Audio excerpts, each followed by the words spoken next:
Now, how can you stop your iPhone from spying on you? Let's get into it. There are actually more fronts or angles from which we can tackle this issue, so let's just get started with it. At first, what we need to take a look at is the privacy settings of your phone. So open up the settings app and navigate to the privacy and security. It's right there on the main page. And in there, you can track and basically turn off some privacy settings specific to particular apps. So, for example, you can manage your accessories or Bluetooth devices and enable or disable apps to connect to your Bluetooth, right? That might be useful.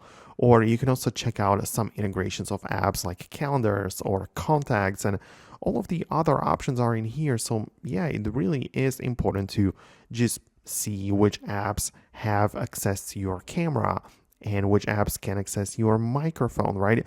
You probably don't want some of them to keep having access to it.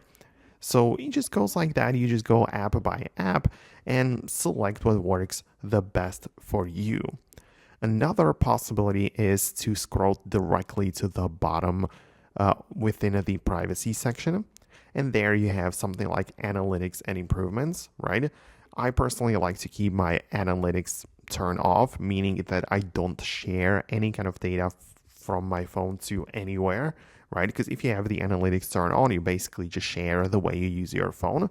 So you can keep it that way. And you also have the personalized ads, which I also have turned off, meaning that, I have a little bit more of my privacy. And then you need to pay attention to the location services. So you also probably don't want some of these apps right here to keep having access to your location here. So I know some of them might be useful, like, of course, maps or the weather, right? So this makes sense to have it turned on, but others basically do not need to have access to your location. And even if you decided that the app needs it, I wouldn't recommend you to give it always the access. For example, the weather or any app right here, you can choose if you want to give it access only while using the app or always. And for me, that is a huge difference, and I don't really like the always option. So I only have it when used. So this is the way how I like to keep it. And since we're here, you can also check out the tracking, and this is, the thing that some social media apps or other types of applications are asking you whenever you just open up the app for the first time. If you wanted the app to allow tracking you for better and more personalized ads, and you probably don't want that, so you can turn it off right here or have it specifically set up for some apps and not for the others. So this is also pretty useful.